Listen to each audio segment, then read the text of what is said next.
Nothing really says blues music like a white guy wearing a linen shirt and chambray toms.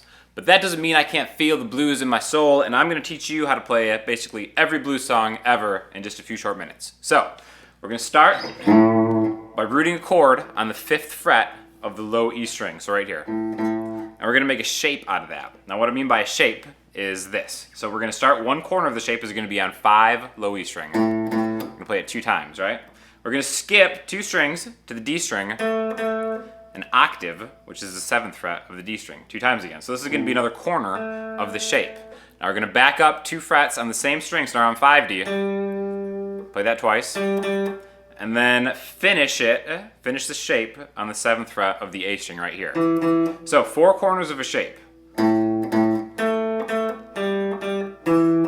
So you can see that shape right there. Now this is a movable shape, so you can play any song with this shape by moving it up or down. So we're just doing it on the 5th fret of the E string, which is an A. So this is going to be the blues in A. If we were to do it up, it would be A sharp or B flat. We do the exact same shape. So all of this is movable, right? So basically we're going to repeat this pattern of this shape 4 times in a row. So 1, 2, 3, 4. Now we're going to take the same shape and move it down a string, so everything moves down a string. And we're only going to do that 2 times, right? Then we're going to go back to the first shape, which is the same shape but on the first part. So that's that shape on the first space 2 more times. So we've got the shape on the first position 4 times, down a string 2 times, back up a string 2 times.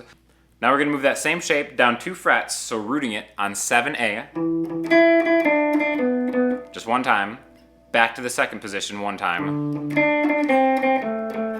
Back to the first position 2 times.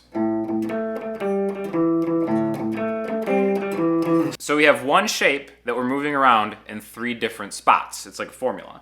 Now, to communicate this better, it's better to use words that other musicians will understand. So instead of saying 1 time around on one shape, it's going to be 1 bar, because this is 4 beats. Usually in music, 4 beats equal a bar. So 1 and 2 and 3 and 4 and. So 1 time around is going to be 1 bar. So we have 4 bars of the first shape, 2 bars of the second shape, 2 bars of the first shape, 1 bar of the third shape, 1 bar of the second shape, and 2 bars of the first shape. Now you can be infinitely creative with all of these different things, and we're going to start by replacing those last 2 bars with what's called a turnaround. Okay, so I'm going to skip to the 9th bar of the song, which is, and then we usually have 2 more of the first shape, right? But it can get kind of boring if you repeat that too often. So what we're going to do is we're going to replace the 2 bars, the final 2 bars in the whole progression, with what's called a turnaround. And you can really do anything you want creatively with this part, but I'll give you one right here. So it sounds like this.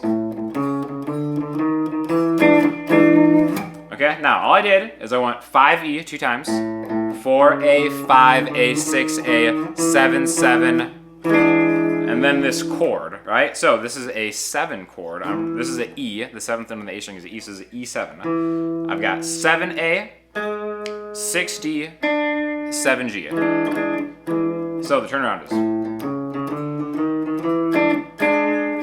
So I'm going to do the whole thing, and on the side we're going to count off how many of each one is going through. So we have 4 bars of the first shape. 1, 2, 3, 4.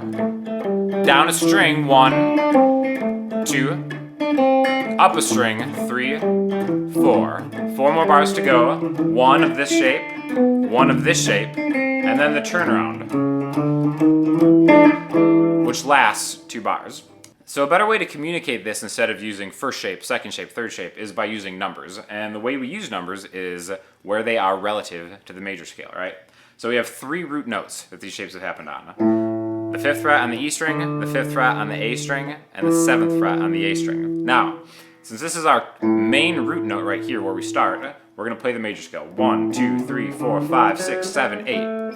So this would be 1, 2, 3, 4. Number 4 is where we rooted the second shape, and number 5 is where we rooted the third shape. So a better way to say it would be, I'm going to play 4 bars of 1, the 1 chord, the 1 kind of riff. I'm going to play 2 bars of 4 and 2 bars of 1.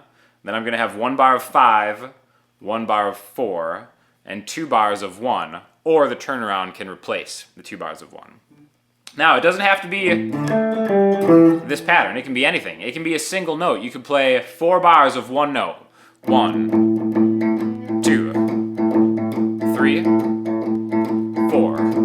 Then down a string. Now I'm playing the 4 chord. Even though it's just being represented by a single note, I'm still playing the 4 chord, the 4th note, however you want to look at it. And then back up a string.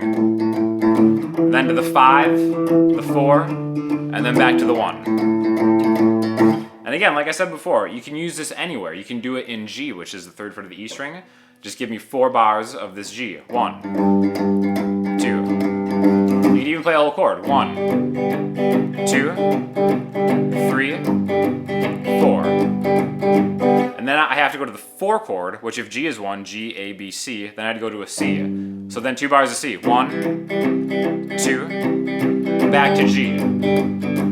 And now 5 away from G, G, A, B, C, D. Go to the 5, go to the D. So play a D chord. 1, 2, 1, 2. So again, this is really just the underlying framework of almost any blues song. Now, it doesn't have to be 12 bars. This is called the 12-bar blues.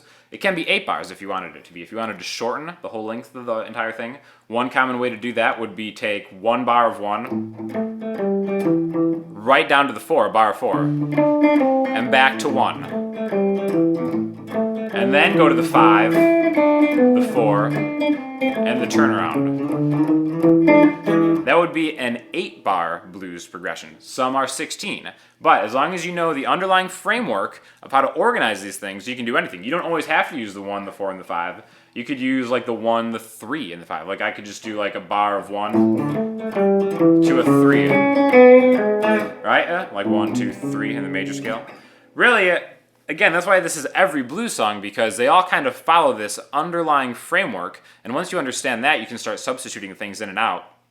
And eventually, your ear will get better. This isn't just blues music. Like in pop music, rock music, metal, country, everything, a lot of songs you'll notice will repeat something down a string and then repeat something else in a different area. And that all kind of comes from the 12-bar blues. So once you really understand how this works, your ear's going to develop and you're going to hear these changes in different songs, and then you can use them to your own writing and be creative and just replace them with anything you want.